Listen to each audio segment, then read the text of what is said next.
بسم الله الرحمن الرحيم إن الحمد لله نحمده ونستعينه ونستغفره ونعوذ بالله من شرور أنفسنا ومن سيئات أعمالنا من يهده الله فلا مضل له ومن يضلل فلا هادي له أشهد أن لا إله إلا الله وحده لا شريك له وأشهد أن محمدا عبده ورسوله صلى الله على نبينا محمد وعلى آله وصحبه أجمعين ومن تبعهم بإحسان إلى يوم الدين رب اشرح لي صدري ويسر لي أمري واhlul uqdeten min lisani yefqahu qavli.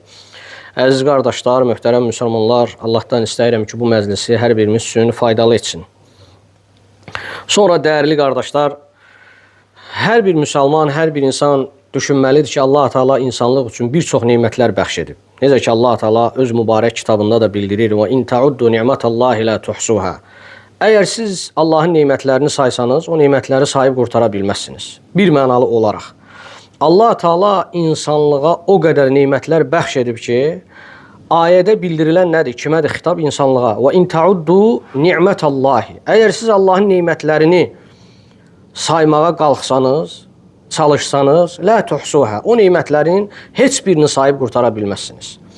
Ona görə insan öz üzərində olan nemətin qədrini, qiymətini bilməlidir. Və həmçinin ona bəxş olunan nemət də Allahdandır. Necə ki, başqa bir ayədə Allah Teala buyurur: "Və mə bikum min ni'mətin fəminəllah." Sizə olan nemətlər həmsi Allahdandır. Deməli, insanlığa göndərilən, bəxş olunan nemətlərin hamısı bir mənalı olaraq Allah Subhanahu və Teala'dandır. Ona görə insan daimi xatırlamalıdır, düşünməlidir ki, Allah Teala ona bir çox nemətlər bəxş edib. Və bu nemətlərə görə də insan daim gərək şükr etsin Allaha. Nə qədər şükr etsə, yenə də azdır. Düşünün, fikirləşin ki, Allah Teala Quran-ı Kərimdə fikir verin, diqqət edin, nə deyir? Ələm nec'alləhu ayneyn. Biz ona iki göz vermədikmi? Və lisanen və şəfəteyn. Eləcə də ona bir dil və iki dodaq vermədikmi? Yəni, hər bir insan öz-özlüyündə düşünməlidir ki, Allah Teala bu ayələrdə açıq-aydın insanlığa bildirir ki, ey insan, biz sənə iki göz vermədikmi? Eləcə də sənə bir dil və iki dodaq vermədikmi? Yəni, Allahın insana bəxş etdiyi nemətlər saysız və hesabsızdır. Ona görə insan düşünməlidir ki, bu nemətin özü Allahın insana göz neməti, dil neməti bəxş etməsi ən böyük nemətlərdən biridir. Nə qədər insanlar var ki, əziz qardaşlar, əziz müsəlmanlar, çevrəmizdə görməkdən məhrumdur, danışmaqdan, nitq etməkdən, öz fikirlərini səsləndirməkdən məhrumdur. Ona görə insan əgər görə bilirsə, danışa bilirsə, bu ona Allahdan böyük bir nemətdir və bu neməti dəyərləndirməlidir. Ona görə fikir verin, Allah Teala bu nemətlə bərabər insanın danışa bilməsi üçün, dil neməti ilə bərabər dilini qorumaq üçün iki dodaq bəxş edib. Hansı ki, o dodaq insanın ağzını örtür.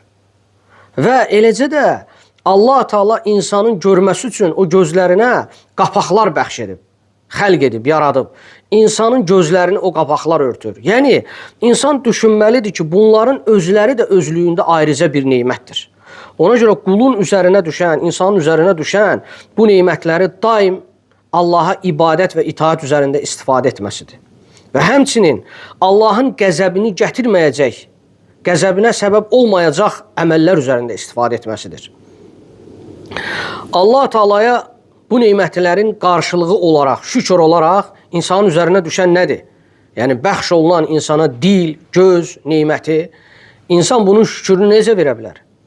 O zaman bu şükürü verə bilər ki, Allahın ona bəxş etdiyi dili Allahın qəzəbinə gətirməyəcək əməllərdə istifadə etməsin. Və həmçinin eləcə də Allaha ibadət və itaat üzərində istifadə etsin. Və bu onun nemətidir. Və bu nemətin qarşılığı olaraq şükürdür. Yəni, bu cür, necə ki, alimlər qeyd edirlər ki, insan ona verilən o dil nemətini, ona o verilən o göz nemətini necə şükürünü ödəyə bilər? O zaman ödəyə bilər ki, Allaha ibadət və itaat üzərində istifadə etsin o nemətləri. Və bu zaman deyir, o həmin nemətlərin şükürünü ödəyə bilər. Fikir verin, əziz qardaşlar. Yəni, insan dilini qoruduğu təqdirdə, gözünü qoruduğu təqdirdə Allah Teala ona dünyada və axirətdə bir çox xeyirlər nəsib edəcək, müvəffəq edəcək. Və o, deməli, faydalardan, o nemətlərdən biri də odur ki, əgər insan dilini düzgün istiqamətdə, düzgün yolda, düzgün şəkildə istifadə edərsə və həmçinin səbəbdir ki, bütün əzalar salamat qalsın. Və bu da onun faydalarından. Əgər insan öz dilini qoruyarsa, dilini himayə edərsə, bütün şər olan, fitnə olan və günahlara səbəb olan hər bir şeydən dilini qoruyarsa, bu onun bütün əzaları üçün xeyirdir. Və əzalarını qorumuş olur. Bütün əza üzvlərini. Əksi halda, əgər insan dilini qorumadığı təqdirdə, o zaman bütün əzalara mənfi təsir göstərir. Fikir verin, deməli İmam Tirmizinin rəvayət etdiyi bir hədis var. Əbu Səid Əl-Xudrinin rəvayət etdiyi hədisdir. Peyğəmbər sallallahu aleyhi və səlləm buyurur ki, deyir ki, Adəm övladı sabahladığı zaman bütün əzaların hamısı dilə yönəlir. Sanki dilin qarşısında dilə tabi olaraq ona yönəlir və deyir ki, bizə görə Allahdan qorx və biz səninlə ayaqdayıq. Əgər sən düzgün istiqamət üzərində olarsansa, doğru olarsansa, biz də o zaman doğru olarıq. Yox, əgər sən əyilərsənsə, yəni doğru istiqamətdən çevrilərsənsə, o zaman biz də sənə görə əyilərik. Yəni həmin o doğru istiqamətdən çevrilmiş olarıq. Ona görə insan dilini nə qədər qoruduğu təqdirdə qorumuş olarsa, bütün əzalarına, bütün orqanlarına təsir edər. Eyni zamanda da, yəni qorumadığı təqdirdə bu ona mənfi təsir göstərər. Və həmçinin fikir verin, başqa bir rəvayətdə, İmam Buxarinin rəvayət etdiyi hədisdə, Peyğəmbər sallallahu aleyhi və səlləm buyurur ki, qul Allahın razı salan bir kəlmə işlədərsə, bir söz danışarsa və hansı ki, fərqinə varmazsa o danışacağı söz nə ilə nəticələnə bilər?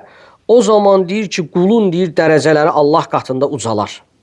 Yəni, insan deyir ki, Allahı razı salan bir söz danışarsa və həmin o sözün onun özündə, yəni nə ilə qarşılaşacağının fərqində olmazsa və o zaman deyir ki, Allah onun səbəbi ilə, o danışdığı kəlmə səbəbi ilə, söz səbəbi ilə o kəsin dərəcələrini yüksəldir. Və buna oxşar hədisdə, başqa bir hədisdə yenə Rasulullah sallallahu aleyhi və səlləm buyurur ki, sizdən biri Allahın razılığını qazanacaq bir söz söyləyərsə və bu söz də onun nələrlə qarşılaşacağını, nələr qazandıracağını bilməzsə həmin kəs. Və bu zaman deyir ki, Allah deyir onu o söylədiyi söz səbəbi ilə özü ilə qarşılaşana qədər və ona öz razılığını yazar. Fikir verirsən, yəni insan elə bir söz danışır ki, yəni fikirləşmir, düşünmür, yəni hədisin məğzində məsələ odur ki, yəni Allahın razılığını qazanacaq bir söz ifadə işlədir, danışır və bunun nə ilə nəticələnəcəyini və nəyi qazandıracağını bilməzsə və Allah deyir həmin onun o danışdığı sözün sayəsində özünə qovuşana qədər, özü ilə qarşılaşana qədər ona öz deyir razılığını yazmış olar. Ona görə insan çalışmalıdır, dilini daimi xeyir sözlərə, xeyir ifadələrə istifadə etsin. Çünki dil ən mühüm məsələdir, əziz qardaşlar. Baxın, başqa bir rəvayətdə çox möhtəşəm bir rəvayətdir. Deməli, Muaz ibn Cəbəl rəvayət edir bu hədisi. Deyir ki, Rasulullah sallallahu aleyhi və səlləm dedi ki, sənə bütün işlərin nə ilə tamamlanması haqqında xəbər verimmi? Yəni, bütün məsələlərin sonuc nöqtəsi olaraq, son nöqtəsi olaraq nə ilə tamamlanması barədə xəbər verimmi? Dedim ki, bəli ya Rasulallah, xəbər ver. Və bu zaman deyir, Rasulullah sallallahu aleyhi və səlləm deyir, dilini tutdu və dedi. Dedi ki, dilini saxla, dilini qoru. Fikir verin, görün necə mühüm məsələdir. Səhabə deyir ki, Muaz ibn Cəbəl, Allah ondan razı olsun, deyir ki, ya Nəbiyyallah, ya Rasulallah, deyir, məyər deyir, biz hər danışdığımıza görə sorğu-sual olunacağıq. Baxın, Peyğəmbər sallallahu aleyhi və səlləm nə deyir? Ərəblərdə belə bir deyim var idi. Deyir ki, anan səni itirsin ey Muaz. Məyər deyir, bütün insanların üzü üstə cəhənnəmə atılmalarına səbəb onların dilləri ilə qazandıqları deyilmi? Çox mühüm məsələdir. Ona görə insan çalışmalıdır, dilini daim xeyir sözlərə, xeyir ifadələrə alışdırsın. İnsan bilmir nə ilə nəticələnəcək. Bax, bu hədisdə açıq aydın insana bildirilən nə var? Sahabə deyir ki, ya Rasulallah, məyər deyir, biz hər danışdığımıza görə sorğu-sual mı olunacağıq? Allah Rəsulü açıq aydın bildirir ki, məyər deyir, bütün insanların üzü üstə cəhənnəmə atılmalarına səbəb onların dilləri ilə qazandıqları deyilmi? Həqiqətən acınacaqlıdır, əziz qardaşlar, əziz müsəlmanlar. Yəni, müsəlman çalışmalıdır, dilini qorusun. Müsəlman çalışmalıdır, yəni insanların irzinə toxunmaqdan, qeybət etməkdən, nəmmamlıq etməkdən özünü qorusun. Çünki böyük günahlardandır. İnsan ona görə qiyamət günü ağır olacaq haqq hesabı. Allah bizim hər birimizə dilimizi qorumağı nəsib etsin. Fikir verin, əziz qardaşları, dili qorumağın səbəblərindən biri də insanın əməllərinin islah olması və eyni zamanda Allahın bağışlamasına səbəb olur. Allah Teala Quran-ı Kərimdə açıq aydın bildirir ki, Ya eyyuhəl-ləzīnə əmənuttəqullah, ey iman gətirənlər, Allahdan qorxun, və qulu qavlən sədidə, doğru söz söyləyin, doğru danışın. Bu ayə açıq aydın nəyi bildirir? Ayənin növbəti hissəsinə diqqət edin. İman gətirənlərə Allah Teala xitab edir. Ey iman gətirənlər, Allahdan qorxun və doğru danışan olun. Və sonra buyurur ki, yuslih ləkum a'mələkum və yəğfir ləkum zunubəkum. Doğru danışanlardan olun ki, Allah sizin əməllərinizi islah etsin və eləcə də sizin günahlarınızı bağışlasın. Və mən yuti'illəhə və rasuləhu fəqəd fəzə fəvzə azimə. Allah Teala ayənin ardında bildirir ki, kim Allaha və Rəsuluna tabi olarsa, artıq o böyük bir qurtuluşa nail olmuş olar. Fikir verin, burada əsas önəmli nöqtə nədir? Allah Teala bildirir ki, siz doğru danışanlardan olun ki, Allah sizin əməllərinizi islah etsin. Və bununla bərabər Allah sizin günahlarınızı bağışlasın. Deməli, insanın əməllərinin islah olması və həmçinin insanın günahlarının bağışlanmasının səbəbi nədən irəli gəlir? İnsanın dilini qoruması, doğru danışması, günahlardan uzaq tutması, günahlara düçar olmaması və həmçinin əziz qardaşlar, insan dilini qoruduğu təqdirdə mütləq Peyğəmbər sallallahu aleyhi və səlləm tərəfindən açıq aydın xəbər verilmişdir ki, Allah Rəsulü ona zamin olmuşdur ki, qiyamət günü onun cənnətə daxil olması barəsində. Və çox mühüm məsələdir. Əgər insan dilini qoruyarsa, mütləq cənnətə daxil olacaq. Necə ki, Peyğəmbər sallallahu aleyhi və səlləm açıq aydın İmam Buxarinin rəvayət etdiyi bir hədisdə bildirir. Səhl ibn Sədin rəvayət etdiyi hədisdir. Rasulullah sallallahu aleyhi və səlləm buyurur ki, kim mənə iki çənəsi arasındakını və həmçinin iki qıçı arasındakını qorumasına zəmanət verərsə, mən onun cənnətə daxil olmasına zamin olaram. İki çənə arasında olan nədir? İnsanın dilidir. Və eyni zamanda iki qıçı arasında da olan onun övrətidir. İnsan əgər bunu qoruduğu təqdirdə Rasulullah sallallahu aleyhi və səlləm açıq aydın bildirir ki, mən onun cənnətə daxil olması üçün zaminəm. Zamin duran kimdir, əziz qardaşlar? Rasulullah sallallahu aleyhi və səlləm. Allahın elçisidir. Zəmanət altına alınmış olan kimdir? Dilini qoruyan kəs.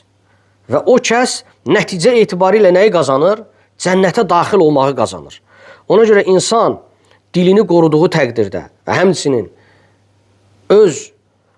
necə ki Rasulullah hədisdə bildirdi, iki qıçı arasındakı olanı qoruduğu təqdirdə açıq aydın bildirir ki, mən onun cənnətə daxil olması üçün zəmanət verirəm. Və həmçinin əziz qardaşlar, insan dilini qoruduğu təqdirdə bir mənalı olaraq nicat tapacaq, qurtuluşa nail olacaq. Və həm dünyada və həm də axirətdə. Uqbə ibn Amirin hədisində diqqət edin. Rasulullah sallallahu aleyhi və səlləmin səhabəsi Rasulullaha belə deyir. Qultu ya Rasulallah, mə ən-nəcət. Dedim ki, ey Allahın Rəsulu, nicat nədədir? Qurtuluş nədədir? Uğur nədədir? Fikir verin. Rasulullah açıq aydın bildirir bu hədisdə.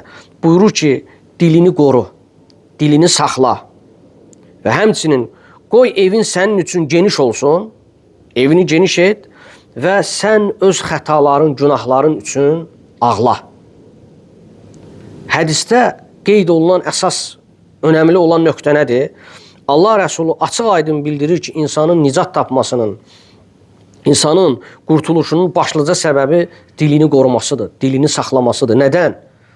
Qeybətdən, nəmmamlıqdan, fuhuş ifadələrdən, günahlardan, günahlara səbəb olan bütün nə ki var onlardan, Allahın qəzəbinə gətirəcək bütün hər şeydən insan dilini qoruduğu təqdirdə Allah Teala onu nicata çatdıracaq. Və həmçinin hədisdə qeyd olunan nədir?